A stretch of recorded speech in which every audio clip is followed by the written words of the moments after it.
Assalamualaikum warahmatullahi wabarakatuh. Selamat datang kembali di channel Nunu dan Fafa. Di episode kali ini, aku mau ceritain tentang pengalaman aku bersama mereka. Ya, mereka yang tidak terlihat. Kejadian ini terjadi sekitar bulan September tahun lalu. Di sini yang terlibat aku dan sahabatku Fauzan. Sebelum membuat video ini atau podcast ini, aku udah izin ke temanku dan dia mengizinkan dan tidak merasa keberatan kalau ini aku buat jadi podcast. So, enjoy dengerin ceritanya ya. Jadi di sini ada dua peran, aku dan sahabatku Fauzan. Namun ada peran tambahan, seorang wanita yang mukanya abstrak. Dia tinggal di sebuah toilet di rumah yang ada di kota Cimahi,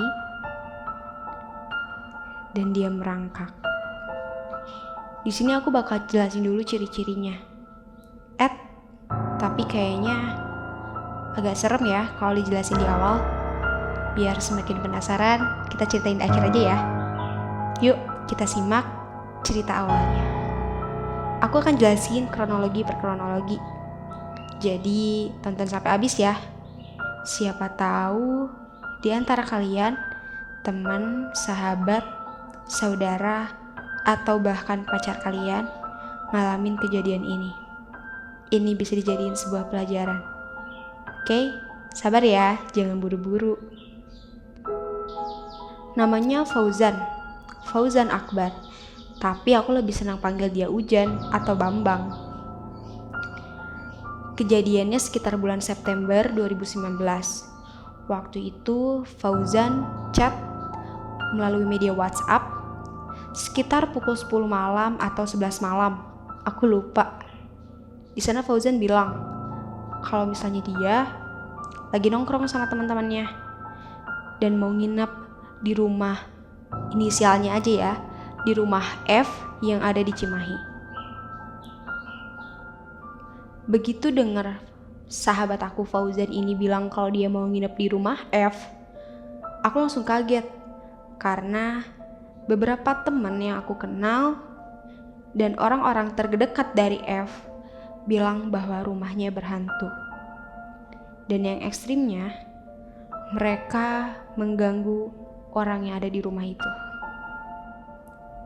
Di situ aku langsung chat Fauzan dan bilang, hati-hati, kalau rumah itu ada penunggunya.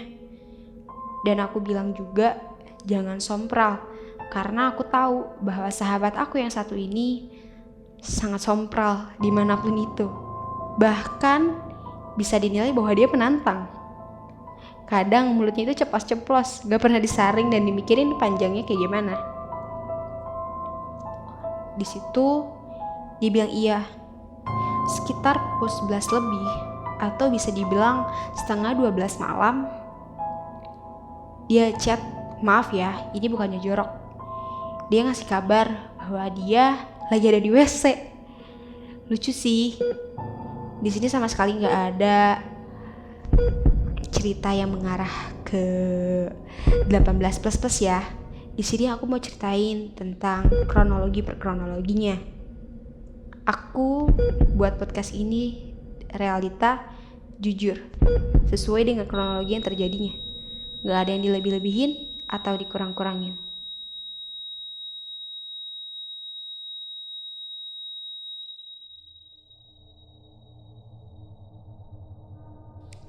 Pada saat itu juga, aku minta Fauzan untuk foto tembok yang ada di hadapannya. Karena aku merasa ada sesuatu di sana. Akhirnya Fauzan ngirim foto ke aku lewat WhatsApp. Dan ternyata benar. Menurut apa yang aku lihat, aku melihat ada wanita yang nempel di tembok. Entahlah itu apa. Yang jelas mungkin seperti kuntilanak.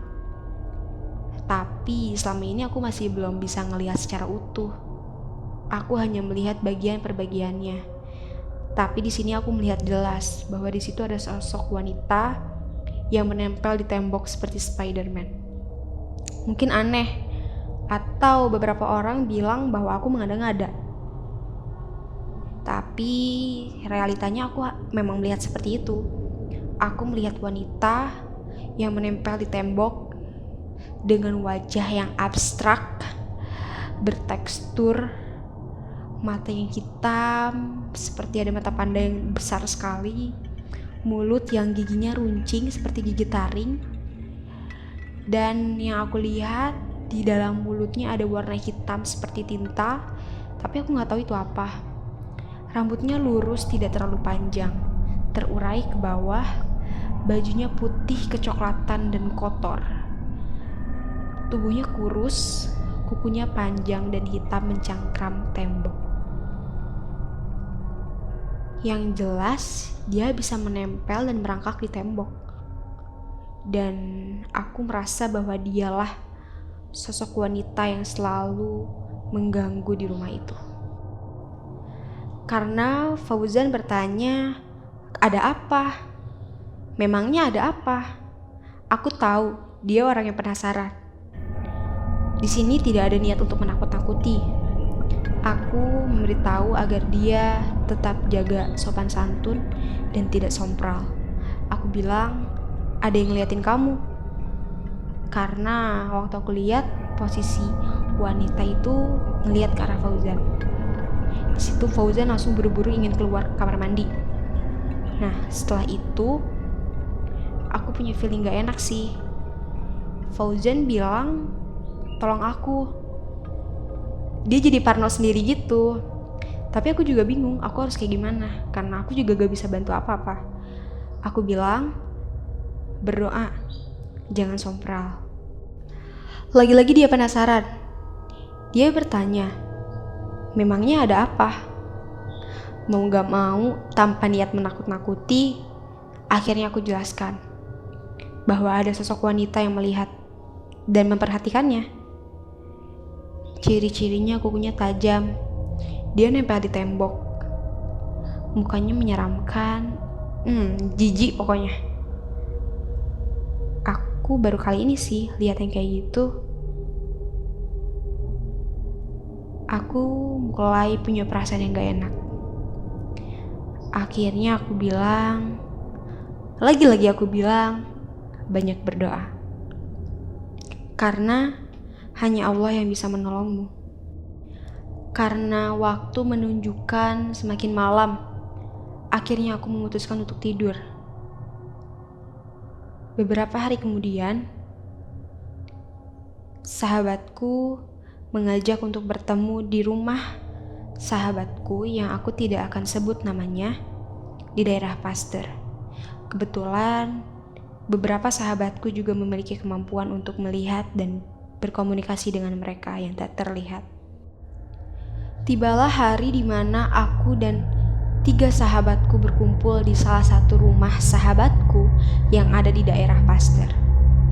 Karena rumahku dan rumah Fauzan satu arah, akhirnya dengan segala pertimbangan, karena waktu sudah menunjukkan pukul 7 malam, akhirnya aku memutuskan untuk pergi bersama Fauzan ke rumah sahabatku di daerah Pasteur bersama. Kondisiku sedang baik-baik saja. Tidak ada kekesalan atau kemarahan apapun. Namanya juga mau kumpul dengan sahabat, siapa yang gak senang?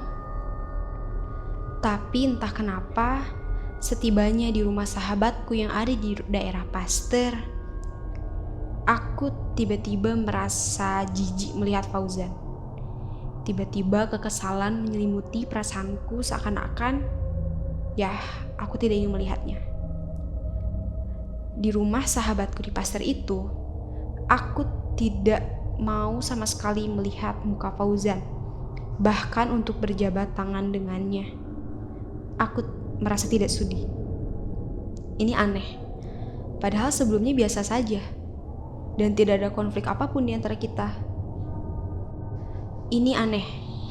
Setibanya pulang ke rumah, aku langsung menghubungi melalui media WhatsApp.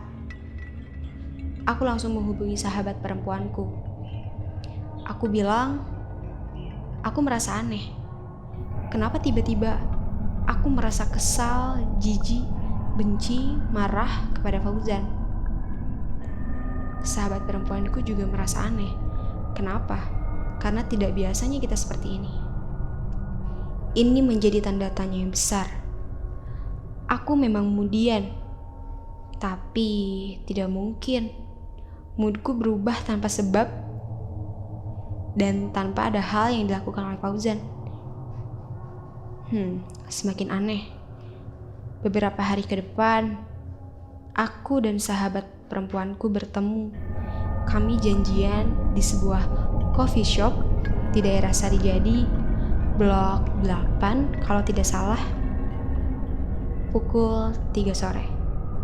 Sebelum bertemu di coffee shop, aku sudah menghubungi sahabat perempuanku melalui WhatsApp dan bilang, aku merasa ada sesuatu yang membuatku jadi seperti ini. Aku merasa ada kejanggalan.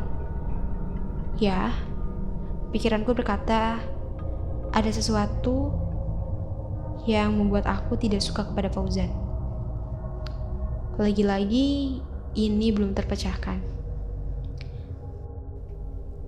Tibalah kami di sebuah coffee shop yang ada di daerah Sarijadi. Di sana kami berbicara panjang lebar tentang Fauzan. Ya, kami datang hanya berdua, tidak dengan dua sahabat kami. Kami mulai mencari akar masalahnya apa. Karena rasanya aneh, musuhan sama sahabat sendiri. Akhirnya, kami berdua ingat bahwa Fauzan bilang bahwa dia akan menginap di rumah F yang ada di Cimahi. Aku juga ingat perkataan beberapa temanku bahwa rumahnya berhantu, dan aku bilang kepada sahabat perempuanku ini bahwa aku melihat ada suatu kejanggalan di rumahnya. Dan ya, benar. Sahabat perempuanku ini juga bisa melihat. Dan dia mengiyakan apa yang aku lihat. Ternyata benar, sosok perempuan itu memang ada. Ini bukan halusinasi. Setelah berjam-jam kami berdiskusi, ternyata sosok wanita itu mengikuti sahabatku. Dan aku juga ingat bahwa temanku, aku tidak akan menyebutkan namanya, dia juga pernah diikuti sosok ini. Dan mungkin inilah yang terjadi kepada Fauzan. Aku dan sahabat perempuanku mencoba mencari tahu kenapa sosok wanita itu mengikuti Fauzan. Alih-alih, ternyata sosok wanita itu menyukai Fauzan. Ya, dia menyukai Fauzan. Ada sesuatu yang mengikatnya atau membuatnya tertarik, sehingga ia mengikuti Fauzan. Meskipun kejadiannya sudah beberapa minggu yang lalu, tapi dia masih ada hingga saat ini. Lalu, aku mulai bertanya, kalau dia suka, kenapa aku gak suka? Maksudnya, kenapa aku jadi kesal dan benci dengan Fauzan? Apa hubungannya? Ternyata, karena aku sering pergi dengan Fauzan, aku sering diantar oleh Fauzan. Ya, semua itu karena rumah kita berdekatan. Dan kebetulan dia selalu ada di rumah. Yang akhirnya dia mau kalau diminta antar ke sana ke sini. Ya, ternyata sosok wanita itu tidak suka jika aku ada di dekat Fauzan. Ya, sebagai perempuan, mungkin dia cemburu.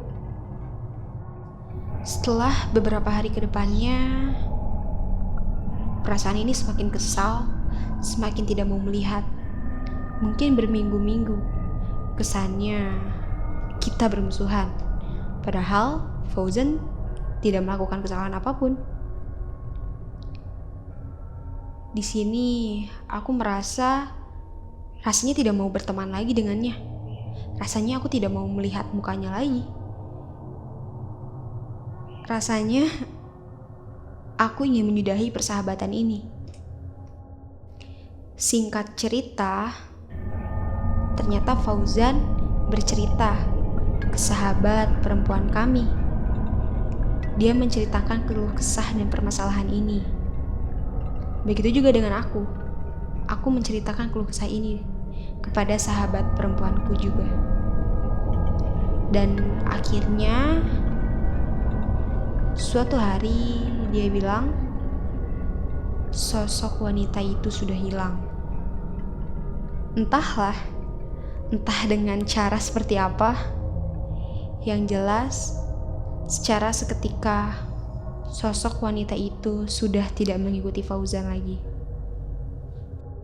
Percaya atau tidak, dan aku tidak memaksa kalian untuk percaya. Tapi percayalah, saat sosok wanita itu hilang, disitulah persahabatan kami kembali utuh. Sedikit-sedikit mulai membaik.